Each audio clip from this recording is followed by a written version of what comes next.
சிம்ம ராசிக்கார அன்பர்கள் அனைவருக்கும் எனது அன்பு கலந்த வணக்கங்கள். நான் உங்கள் அஸ்ட்ரோஜனதுரை பிளிமிசை கூத்தூர் பெரம்பலூர் மாவட்டம். சிம்ம ராசி பங்குனி மாத பலன் 2026 நிகழும் மங்களகரமான விஸ்வாவசு வருடம் தமிழ் மாதங்களில் கடைசி மாதம் 12வது மாதம் பங்குனி மாதம். சிம்ம ராசிக்காரர்களுக்கு எப்படிப்பட்ட கிரக நிலைகள் இருக்கிறது, அதனால் என்ன பலன்கள் ஏற்படும், இந்த மாதம் செய்யக்கூடிய வழிபாடுகள் என்ன, பரிகாரங்கள் என்ன என்பதையெல்லாம் பற்றி இந்த காணொலியிலே பார்ப்போம். இது போன்ற தொடர்ந்து தமிழ் மாத ராசி பலன்களை தெரிந்து கொள்ளவும், ஜோதிட தகவல்களை தெரிந்து கொள்ளவும் நமது சேனல் அஸ்ட்ரோ சின்னதுரை சப்ஸ்கிரைப் செய்து கொள்ளுங்க, லைக் பண்ணுங்க, நண்பர்களுக்கு ஷேர் பண்ணுங்க. அதாவது பார்த்தீங்கன்னா சூரியன் மீன ராசியில சஞ்சரிக்கக்கூடிய காலம் தான் இந்த பங்குனி மாசம். இந்த பங்குனி மாசம் அப்படிங்கிறது உபய மாசமாக இருக்கிறதுனால நிரந்தரமாக இருக்கக்கூடிய வீடு சம்பந்தமான எந்த வேலையும் செய்யக்கூடாது. அதாவது பார்த்தீங்கன்னா வீடு மனை கொள்றதோ, வீடு கிரக பிரவேசம், கிரக ஆரம்பம், வாசல் கால் வைக்கிறது, ஒட்டு ஒட்டுறது, இந்த மாதிரியான வீடு சம்பந்தமான எந்த வேலைகளும் இந்த மாதம் செய்யக்கூடாது பங்குனி மாசம். இந்த பங்குனி மாசங்கிறது தெய்வங்களுடைய திருமணம்னா இந்த பங்குனி மாசம் தான் நடந்திருக்கும். இந்த பங்குனி மாசம் 13ஆம் தேதி ராம நவமி. அதாவது பார்த்தீங்கன்னா அன்றைய தினம் குறைஞ்சபட்சமா 108 தடவையாவது ராம நாமம் சொல்ல வேண்டும்.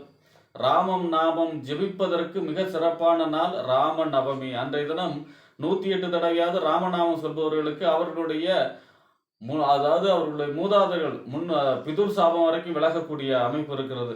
அதே போல எங்கெல்லாம் ராமநாமம் சொல்லப்படுகிறதோ அங்க ஆஞ்சநேயர் இருப்பார். ஆஞ்சநேயர் எங்கெல்லாம் இருக்காரோ அங்க தீய சக்திகள் இருக்காது. தீய சக்திகள் விலகும். இந்த பிளாக் மேஜிக் சம்பந்தமான பாதிப்பு எதுவும் அங்க நடக்காது. ஆக ராமநாமத்துடைய மகிமை அவ்வளவு சிறப்பு வாய்ந்தது. அன்றைய தினம் ராமநாமம் ஜெயிப்பதற்கு சிறப்பான நாள்.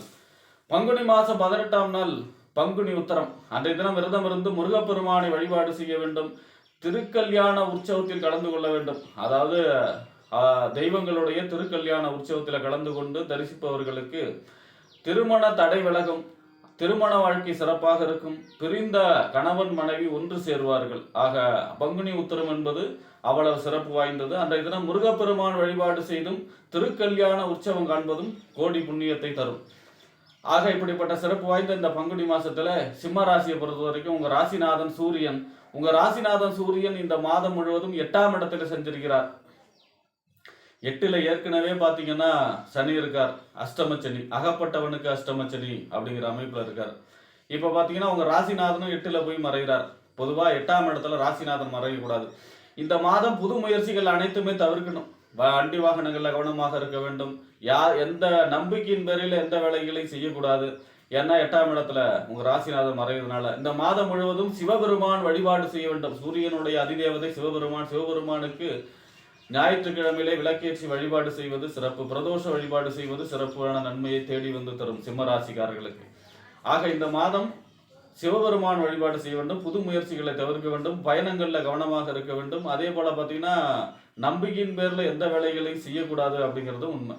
ஏன்னா ஏற்கனவே வாக்கியா தகராறு, இதுல வேற கையை பிடிச்சி இழுத்தியாங்கிற மாதிரியான அமைப்புல வந்துடும். ஏன்னா ஏற்கனவே அஷ்டமச்சனி, அதை விட சூரியன் சேர்றாரு. ஒரே ஒரு விஷயம் என்னன்னா சுக்கிரன் 11ஆம் தேதி வரைக்கும் இருந்து சுபத்துவம் அடைகிறது அந்த இடம், அது மட்டும்தான். அடுத்ததா பாத்தீங்கன்னா உங்க ராசிக்கு 2ஆம் இடம், வாக்கு, தனம், குடும்பம், வருமானம் அப்படின்னு சொல்லக்கூடிய 2ஆம் இடத்திற்கு அதிபதி புதன்.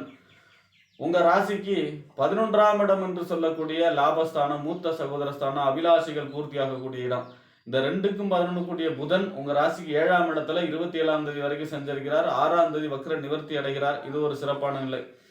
2-7 சம்பந்தப்பட்டது அப்படின்னாலே குடும்பத்தில் சுப நிகழ்ச்சி, குடும்ப மகிழ்ச்சியாக இருக்கக்கூடிய அமைப்பு, வருமானம் பெருகக்கூடிய அமைப்பு, கமிஷன் ஏஜென்சி தொழில் செய்பவர்களுக்கு யோகமான காலம், ஸ்டேஷனரி கடன் நடத்துறவங்களுக்கு யோகமான காலம்.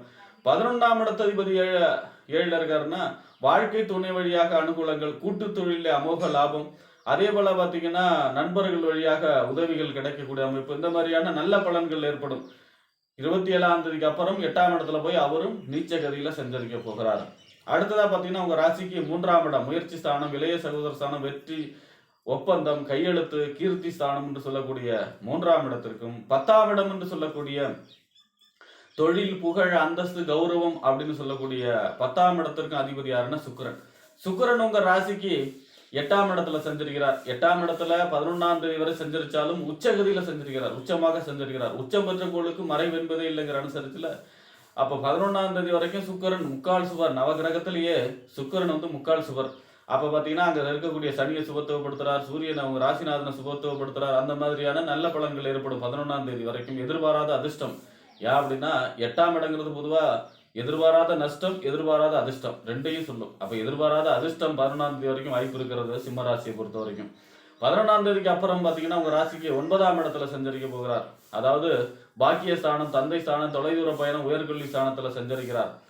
அப்ப இது ஒரு யோகம், தர்ம கர்மாதிபதி யோகம். அதாவது 10ஆம் அதிபதி 9ல் சஞ்சரிப்பது யோகம். தொழில் சம்பந்தமான வாய்ப்புகள் வந்து சேரும். தொழில்ல விரிவுபடுத்தக்கூடிய அமைப்பு, தொழில்ல புதிய ஆர்டர் எல்லாம் கிடைக்கக்கூடிய அமைப்பு, புகழ், பதவி, அந்தஸ்து, கௌரவம் உயரும். அதாவது பாத்தீங்கன்னா நீங்க இருக்கிற இடத்தை அனுசரிச்சு ஏதாவது ஒரு பதவி, பொறுப்பு, புகழ் கூடக்கூடிய அமைப்பாக இருக்கும் 11ஆம் தேதிக்கு அப்புறம். அதே போல பாத்தீங்கன்னா 3ஆம் இடத்து அதிபதி அவர் தான் இல்லையா. 3ஆம் இடத்து அதிபதி 9ல் இருக்காருன்னா இளைய சகோதர வழி அனுகூலங்கள், தந்தை வழி அனுகூலங்கள், வெளிநாடு சம்பந்தமான முயற்சிகள் கை கொடுக்கும். வெளிநாட்டுக்கு வந்து பாஸ்போர்ட்டோ விசாவோ கிடைக்கிறதோ, அல்லது பார்த்தீங்கன்னா வெளிநாடு சம்பந்தமாக கல்விக்காகவோ, தொழிலுக்காகவோ, வேலைக்காகவோ செல்லக்கூடிய அமைப்பு, வெளிநாடு சம்பந்தமான முயற்சி பலன் கொடுக்கும் 11ஆம் தேதிக்கு அப்புறம். அடுத்ததா பார்த்தீங்கன்னா உங்க ராசிக்கு 4ஆம் இடம், வீடு, வண்டி, வாகனம், மனை, தாயார், சொத்து சுகஸ்தானத்துக்கு அதிபதி செவ்வாய். இந்த 4ஆம் இடத்திற்கும் 9ஆம் இடம் என்று சொல்லக்கூடிய தந்தை ஸ்தானம், பாக்கிய ஸ்தானம், தொலைதூர பயணம், உயர்கல்வி ஸ்தானத்துக்கும் அதிபதி செவ்வாய். செவ்வாய் உங்க ராசிக்கு 7ஆம் இடத்துல சஞ்சரிக்கிறார். எது வரைக்கும் சஞ்சரிக்கிறார்? 19ஆம் தேதி வரை சஞ்சரிக்கிறார். பொதுவாக 4ஆம் இடத்தை 7ல சஞ்சரிப்பது யோகம். ரியல் எஸ்டேட் தொழில் செய்பவர்களுக்கு யோகம், வாகனத்தை தொழிலாக செய்பவர்களுக்கு யோகம், தாய் வழி அனுகூலங்கள், அசையா சொத்து வாங்கக்கூடிய அமைப்பு, அல்லது உங்களுடைய சொத்தை நல்ல விலைக்கு விற்கக்கூடிய அமைப்பு. 9ஆம் இடத்து அதிபதி 7ல் இருக்கும் பொழுது திருமணம் சம்பந்தமான முயற்சிகள் கை கொடுக்கும், குழந்தை பிறப்பு, கரு உண்டாக்கக்கூடிய அமைப்பு, இந்த மாதிரியான நல்ல பலன்கள் ஏற்படும். 19ஆம் தேதிக்கு அப்புறம் அவரு 8ல் மறைகிறார்.